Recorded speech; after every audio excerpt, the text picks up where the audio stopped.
It's hyped as the biggest derby game for a generation. The stakes are always high when these two meet, but today Premier League survival's on the line, which could be worth £100 million. What an occasion! Passion, pride and arch rivals. It's the 155th Wear Tyne derby, which is so crucial. Sunderland come into this game with only one win all season, which was the 2-0 success at Reading, while Newcastle currently only sit above the relegation zone by goal difference. So this is possibly the biggest derby between the two teams in recent years.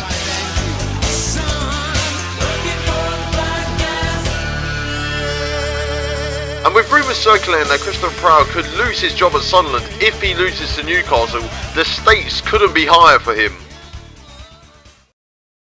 Okay, now I've accumulated about 14,000 copyright claims for this video, let's move on to the episode. The last time we met, we beat Reading 2-0 away from home and recorded our first win of the season, and I mean, spoilers, it's been our only win of the season so far as well. And unsurprisingly, this fixture recap is becoming awfully repetitive now. I mean, we should start off with the positives, and we did get a 1-1 draw at home to Chelsea.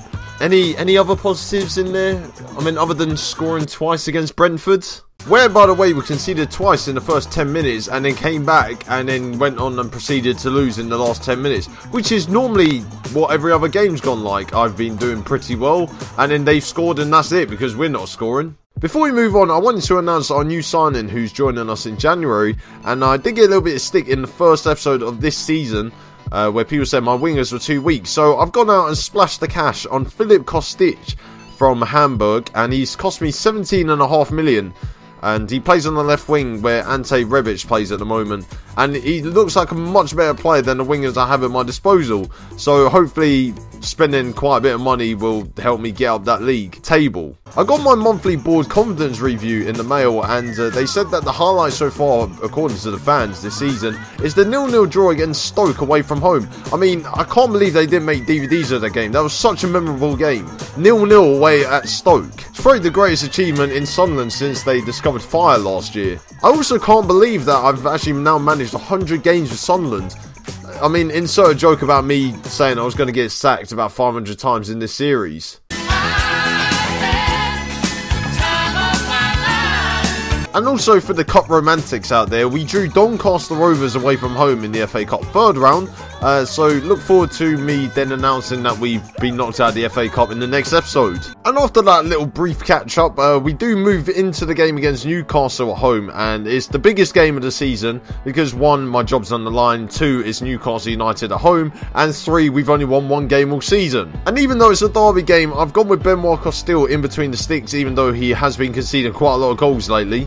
Not probably his fault 90% of the time. The back 4 goes to the strongest back 4 at my disposal as Patrick Van Arnholt is injured, so Brian Oviedo plays left back, Barahan is now back at right back, and Lamina Kone now moves into the centre next to Johnny Evans. So there's a change in system, and I've deployed Paddy McNair to play in front of the defence in a defensive midfield role, with 4 across the middle, and Rebic is on the left and Adnan Januzaj on the right, with Fabian Delph and Godfred Donsart in the centre.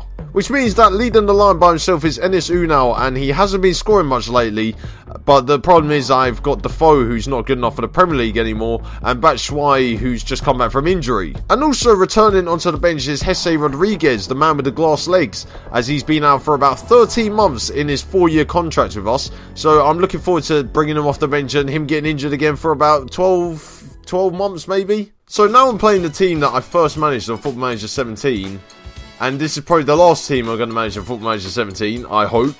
Although, technically, at the moment, I doubt it's going to be the last team I'm going to be managing. But looking at Newcastle's team, I mean, there's a few names in there which obviously stand out. Dwight Gale, who people might remember from the Newcastle save. He got 40 goals for me in my playoff winning campaign. Will Hughes is in there as well. I kind of wish we got him now. Newcastle don't look great, and they're playing a straight 4-4-2. I might have a chance. I know I'm bottom of the league and I've only won 1 to a season, but I still maintain, you know, the belief that we have a chance. Okay, a nice passionate team talk, you know, for the fans. I mean, they've, for the first time this season, sold out the stadium. Probably the only time this season they're going to be doing that as well. But yeah, it's a different change in system. We've gone 4-1-4-1 for the first time this year. I just need to win, just something to hold on to. I'll tell you what, if we win this game and it's another live com, I'm just going to live com every game until the end of the season because I have more chance of winning then. And Enes Ünal has kept the ball here, brings it forward, and Donsa, Darlow's missed it, and Donsa makes it 1-0. I lost my words. Oh, where's the chant? Rhythm is a Donsa. Godfred is the answer. He can pass it anywhere. And I forgot to put the replays on again. We've taken an early lead against Newcastle, even though Watford have taken a lead against Southampton, so we're not coming off the bottom of the league. That's a little bit annoying. And Newcastle do bring the ball forward, and Gouffron and Gale, I mean, it's the first shot they've had on target and it's gone in. Like, Dwight Gale. Of course it's Dwight Gale. Of course Dwight Gale would score. And look, I've just put the replays on, now we have to watch their replay. And look, Newcastle have another highlight straight away. I mean, can we tackle him? Donsa finds Enes Ünal, who's in the box. It's 2-1. We're back in the lead.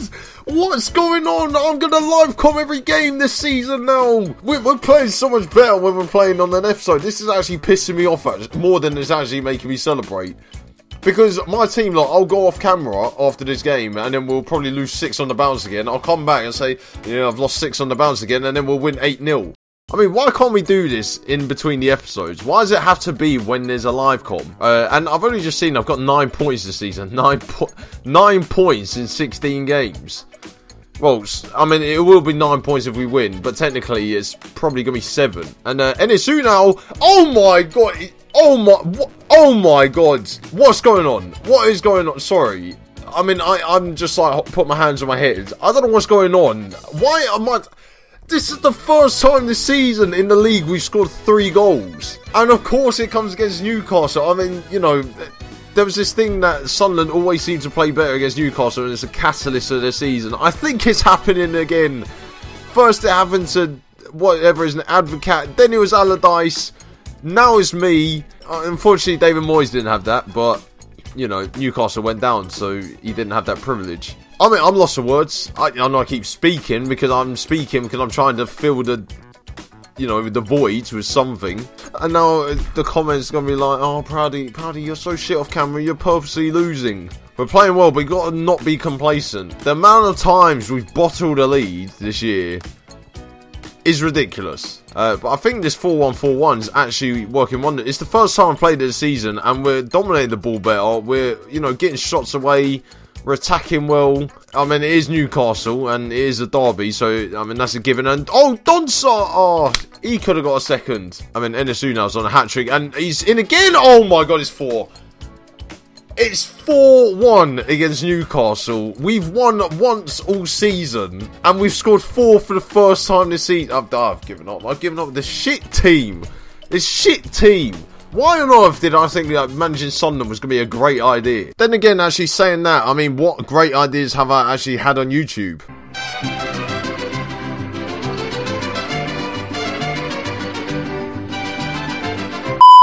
I mean, you might as well mute me for the rest of the video because I'm just going to be talking nonsense now. We could thrash Newcastle here, and I wouldn't understand what I've done to, you know, do that. It could be 5, it could be 6, it could even be 7-1 to us. And I'm now actually surprised by the fact it isn't. When has that ever happened? Like, no matter the team I've managed, no matter which save I've done, no matter which format I've done it on, whether it's been Twitch or YouTube, the fact that I'm not 7-1 up is actually surprising me. I guarantee, I'll, you know, I've got Man United away next, I'll play the same team.